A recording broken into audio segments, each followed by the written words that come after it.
is Michael from Ant South Africa. Hope you're all well.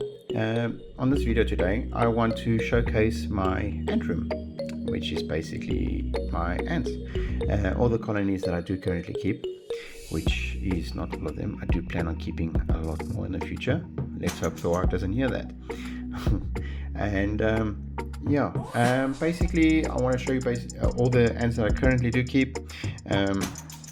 This is quite a small collection from what I've seen on others, but I'm very excited. A lot of them have high growth potential, so that's going to be quite exciting to see in the future. And I will start with the newest queens that I have caught, which was about 5 days ago, which are these two little test tubes here. Now, a lot of you will be wondering, if you've watched any of my previous videos, that I did show a much larger test tube. And the case for this is this species is known as Tetramorium. These are currently the queens. There's 5 queens in here, so not a lot at all. And they're a very small species, so they don't need a lot of space. I don't foresee them needing a lot of space for the future. And in the future I will move them to a tubs and tubes setup like that, or maybe attaching them to an outwall as is in this. So the size of the test tube doesn't really matter that much, because I don't plan on having them in something like this for a long time. So yeah, that's them. There's 5 founding queens in here. As you can see, yeah, maybe the focus is going to be a bit bad. There's already a clutch of eggs 5 days later. Quite exciting for this experiment with the 5 queens, because it is apparently known that Tetramorium can have more than 1 queen, which is called forgive me for this now, polygen, yeah, I'm sure I'm butchering the word right now, which basically implies that a ant colony can have more than 1 queen. So in turn, that obviously means that their numbers explode in the future. The next colony that I do have are my Monomorium queens. These are also 5 queens, as is with the Tetramorium. They've already started laying eggs, but I think the eggs is somewhere here on the cotton. I can't really see them right now, but I have seen that they do have eggs. So that's quite exciting to see as well. Again, small test tube, because of the small species, and I don't plan on having them in here for very much longer once they do have their nanitics, which are the first workers that hatch. On to the next test tube. A lot of you will now notice that I have toilet paper or paper towels wrapped around these test tubes, which I do plan on doing with these others, the newly caught queens. I just haven't gotten around to it. Reason for this is I feel that it helps the queens feel more secure, especially with regards to their harsh sunlight, which ants are generally very sensitive to. You'll notice in one of my other colonies I wanted to expose this, how they all of a sudden try and run away from the bright light. And yeah, onto the species. This is my Anapolepsis custodians. Quite exciting for the species. Quite the large queen ant, if I can try and showcase her like this. Quite large, beautiful. Her gaster has, which is the rear end here. Her gaster has like a shiny hairs on it, which reflects in the sunlight, which is very, very, very cool. Let me see if I do this. Maybe the camera will focus. Nope, that's not happening. Anyway, you will notice that she has already a clutch of eggs right over here, and yeah, I can show you guys like that. This is now one of the queen ants I was referring to, that you need to basically research before you put in a test tube setup, because I did find her in April of this year, which was now before winter, and she only started laying eggs roughly about 3 weeks ago, which was in October. So her water did dry out in the previous test tube, and I had to now move her into the new test tube, which was quite a challenge. And that's why I recommend that you research how much water should be given into the test tube setup for your queen ants. A lot of times this generally implies to queens that are caught just before winter. So if you do catch, for example, a queen now in summertime, I don't think it's that much of a worrisome to stress about the water. But we'll close the test tube up a bit and get back to the next colonies. The next two test tubes that I'm going to show you, they are basically the same species. Excuse me for this because I am going to butcher the Latin name. They are known as Mesoluberti, and they are known as harvester ants, which are seed collecting ants, which you'll see here. Try and focus. What's very beautiful of these queen ants is their body is a very bright shiny black, but their heads have got a nice red color to it. Camera focus is not working with me today, but quite exciting for this colony. I did get this colony from a friend. She did have workers, but the workers, well, of both test tubes, the workers passed away during winter, so both queens are currently in rehabilitation. So I'm quite excited and nervous at the same time. Hopefully I can care for them well enough that their colony does grow again. These both have currently about 67 eggs, so the queens are laying the eggs. I'm just hoping that I don't stress them enough to let them eat the eggs, which generally happens with queen ants if they are overstressed, which is generally why you don't really want to be handling your new founding queen ants once a day or whatnot. I would recommend you checking on them maybe once a week, and even that is a bit too much. This queen ant is basically the same. You'll notice the Mesoluberti, also known as harvester ants. Quite excited. I'm planning on getting another meso species soon from a friend, but those will already have nanoticks and they would already be founded and whatnot, so it'll be a lot easier to care for them because they would now have the workers looking after the queen. The next species are quite cute. They're known as my fluffies because the little fluffiness on the rear casters of the ants. These ants are currently known as Meronoculus perengui. Yes, I did butcher that name, don't judge me for it. But these are very cool ants. Their casters have like a heart shape. Can be confused with Cremocaster, which is another species, also with a heart-shaped caster. Now you'll notice that you can't really see the queen. That's because this is one of the species that are very sensitive to light. The queen is currently in this little connection tube. Let's see if maybe if I take this away then. No. She's deep in here.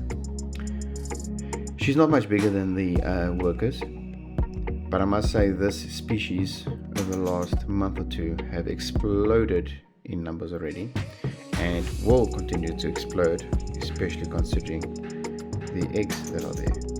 There are quite a few, which is quite exciting. If I maybe do this without freaking out the ants, there's quite a lot here, so that's quite exciting to do.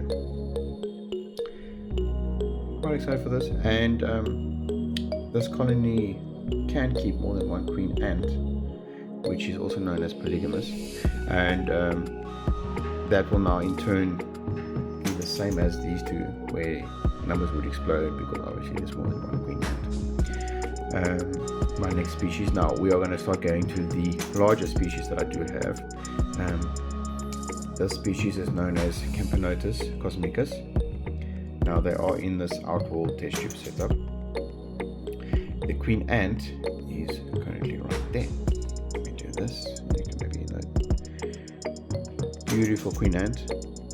Her gaster basically has golden hairs that refract the light. And once the workers do, these nanoticks obviously now are going to be the smaller of the workers.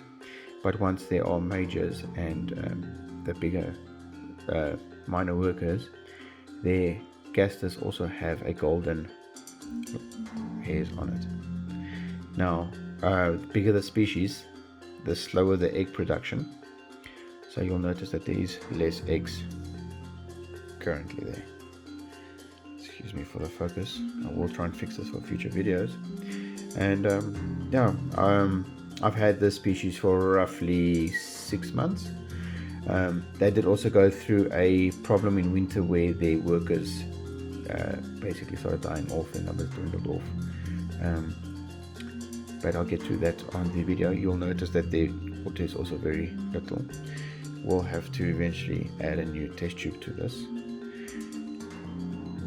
Okay, and we'll get to the next species, which is, that was showcased on my previous video, my Monomorium natalensis, also known as drop-tail ants. Very cool ants, very hungry. I've never had an ant species so far that is this hungry and this ravaging for food. Very cool about these little ants is they basically retract their gaster below them or underneath them as they walk around, which looks very odd in the beginning, but is something that is definitely unique. Very excited for the species. I've had the species for about, I want to say about 3 weeks to a month, and already their numbers are growing tremendously. Like I said, they are ferocious eaters. I'm now currently feeding them about 1 to 2 mealworms every 2 days, which they absolutely ravage. So quite excited for this. I do plan on moving them out of a tubs and tubes setup in the future, which I'm not exactly decided on what yet, but which implies to the future plans.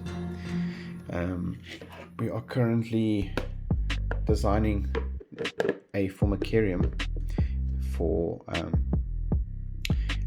people in South Africa, excuse me, which we've noticed in the ant community there is a very much lack of, and a lot of times a lot of us have to import formicariums from outside countries, which is very costly first of all, and then takes a very long time to get here, especially with our customs, excuse me. Now I'm just going to move this aside a bit because I'm going to move the largest enclosure here close by. You'll notice it's basically this one. Now what's exciting about this is this enclosure was hand built. I did get the idea from somewhere, not my own, but I did notice there are some problems with this in the future. You'll notice, first of all, before I even tell you about the species, there is some green in the soil over here, which is nothing to worry about. It is just known as algae, which I'm not happy about seeing, but I am trying to do something about it to basically get rid of it. Now you'll see a liquid feeder here, and you'll see the feeder there, also bought from AntShack. Now, the species that I use in here is my Camponotus maculatus. Very cool workers, one of the most exciting workers that I have seen, only because of their bright yellow color. Now, this is the back of it. This is the whole point of having the soil and having such a thin layer of the nest, which I'm trying to talk like this, which is not going to work because the water feeder just tipped over. Okay, let me just fix that. Sorry about that. The idea is that you have the front panel facing the light source, okay, which forces the ants to dig against this glass over here, which in turn means that you can see their tunnels. Now, originally I made a mistake of not including a way for them to start digging from the top, which is generally what ants like to do. Is they like to dig down, and it is only arboreal ants that like to dig up or like to climb up. So this species does like to climb down things. If I can actually show you can actually see the tunnels going like this, which they've started digging from the top. So I'm very glad that they couldn't dig any more down, which you'll see from here and here. So they now started digging on top, which, as from what I can see, is forming like a satellite nest, which is generally a smaller nest than the main nest. What I will do is I will attach a photo of the bottom of the nest here, because currently the queen and all the eggs are currently lying against this bottom panel right here. Very cool workers. They've almost got like a golden yellow color throughout their whole body. The queen has got a spotted black color on it. Also, another name of the species is carpenter ant, and because this is maculatus, it's known as the spotted sugar ant. Carpenter ants, as you'll notice in the previous the other colony I did show you, are known as carpenter ants and generally are a larger species that we find here in South Africa. Quite sad that I can't really show you a worker right now, but I'm sure I will find something on the photos that I will attach. So that's my colonies, guys. If you are curious about this white layer that is here on top, this is basically my baby powder barrier, which stops the ants from crawling up, because it's a very slippery surface for the ants. But I'll get more into that later. We'll plan on showing a how-to guide for new formicariums and prep work that you need to do when you introduce a new colony to your formicarium. So guys, I hope this video was very entertaining. Like I said, I do plan on getting, well, I've already got plans of getting more colonies in the future. Very excited to show you those in the future. I hope you guys enjoy. Thank you. Please leave a like or any comments. We actually might see a worker right here now. That is actually our luck. You can see a worker right there. And she went back inside. Interesting fact, a lot of you would have now thought, but how do I know it's a he or a she? Ants generally are all females, besides alates or D-alates, which are basically the winged ants, which can be either male or female, but you will notice a male by the size of the body. Males are always much smaller than the female, and that is the only time that a male would be introduced into the colony is time for a nuptial flight, but that only happens once the colony gets quite large. But more onto that later. Guys, like I said, hope you guys enjoyed the video. Please do leave any likes and subscribes, possibly any comments. I look forward to hearing from you guys. And like I said, you guys are welcome to join our Facebook page, Ants of South Africa. Quite a helpful community, especially if you want to ID an ant, queen ant that you did recently catch, or maybe just the species. And yeah, we do have a WhatsApp group which we are quite active on. Funny enough, we've got a main WhatsApp group, and then we've got what we call the ant cult, which is for the few of us that like talking too much about nonsense. But yeah, hopefully this will introduce you guys to a new hobby. I must say that I've always been interested in queen ants. I just had never found a queen ant until about a year ago, which exploded my interest in the hobby. Very exciting hobby. Slow hobby to start off with if you've only got, for example, one colony. Not much activity that does happen, but very exciting once you do add colonies, especially the fast growing ones. Anyway guys, that's it for the video for today. Hope you guys enjoyed. Like I said before, feel free to welcome to join our Facebook page or on WhatsApp. We're quite exciting bunch of group of people, and we love helping out. Even if you want any ideas of what to build, what to make for your ant colonies, whatnot. Thanks guys, enjoy.